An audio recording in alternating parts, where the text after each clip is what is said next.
world ain't all sunshine and rainbows. It's a very rough, mean place.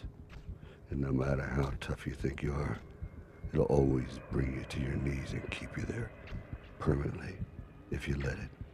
You or nobody ain't never gonna hit as hard as life. But it ain't about how hard you hit. It's about how hard you can get hit and keep moving forward. There's a poem that I wrote. It's a version of Casey at the Bat. It's my own version, and it represents another point of view in the Casey story, that of the opposing team and their fans, who were left out of the original by Ernest Lawrence Thayer. The outlook was brilliant for the Dustburg team that day. We were leading Mudville 4-2 with an inning left to play. We got Cooney on a grounder and Muldoon on the same. 2 out, none on, top of the 9th. We thought we'd won the game. Mudville was despairing, and we grinned and cheered and clapped to think that after all these years, our losing string had snapped. We only wished that Casey, the big, fat, ugly lout, would be the patsy who would make the final shameful out. Oh, how we hated Casey. He was a blot upon the game. Every dog in Dustburg barked at the mention of his name. A bully and a braggart, a cretin and a swine. If Casey came to bat, we'd stick it where the moon don't shine. 2 out, and up came Flynn to bat with Jimmy Blake on deck, and the former was a loser, and the latter was a wreck. And though the game was in the bag, the Dustburg fans were hurt to think that Casey would not come and get his just dessert. But Flynn cut loose a single, a most unlikely sight, and Blake swung like a lady, but he parked it deep to right.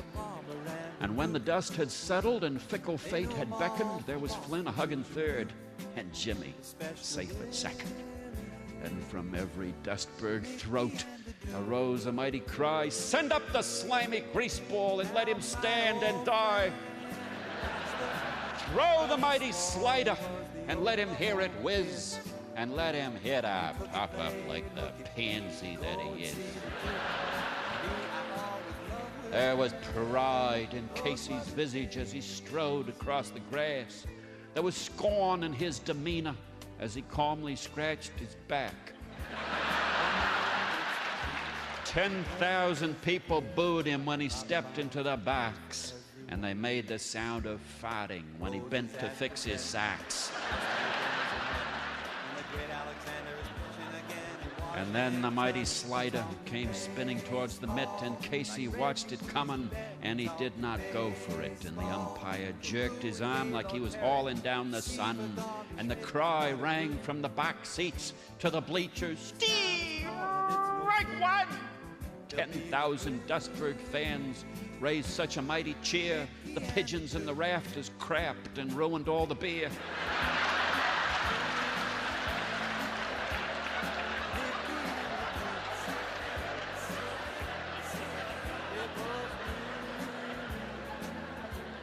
"You stupid, lazy, filthy, ignorant, rotten son of a gun," we yelled at mighty Casey.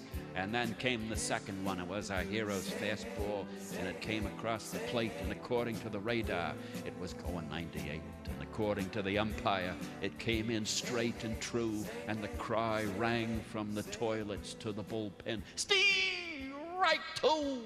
10,000 Dustburg fans arose in joyful, loud derision to question Casey's salary, his manhood, and his vision. Then, while the Dustburg pitcher put the rosin on the ball, 10,000 people hooted to think of Casey's fall. Oh, the fury in his visage as he spat tobacco juice and heard our little children screaming violent abuse. He knocked the dirt from off his spikes, reached down and eased his pains. "What's the matter? Did you lose him?" cried a lady in the stands. And now the Dustburg pitcher stood majestic on the hill. He leaned in towards the plate, and then the crowd was still. He went into his wind-up, he kicked and let it go. And then the air was shattered with the force of Casey's blow. He swung so hard his hair fell off, and he fell down in disgrace, and the Dustburg catcher held the ball, and the crowd tore up the place with Casey lying in the dirt amid the boos and jeers. We threw wieners down at him and other souvenirs. We pounded on the dugout roof when they helped him to the bench, and we ran out to the parking lot and got a monkey wrench and found the Mudville bus and took the lug nuts off the tires and attached some firecrackers to the alternator wires. We rubbed the doors and windows with a special kind of cheese that smells like something died from an intestinal disease.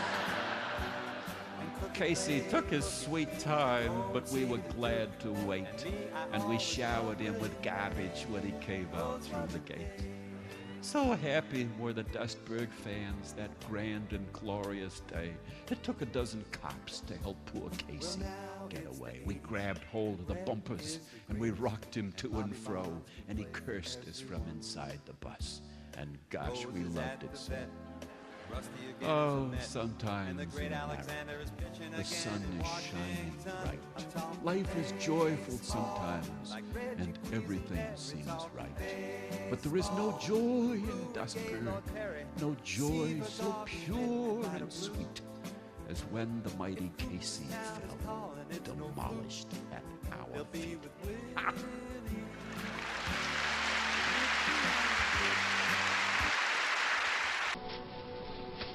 Hey. Don't ever let somebody tell you you can't do something. Not even me. All right? All right. You got a dream, you got to protect it. People can't do something themselves. They want to tell you you can't do it.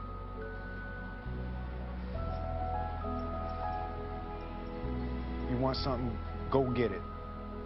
Period.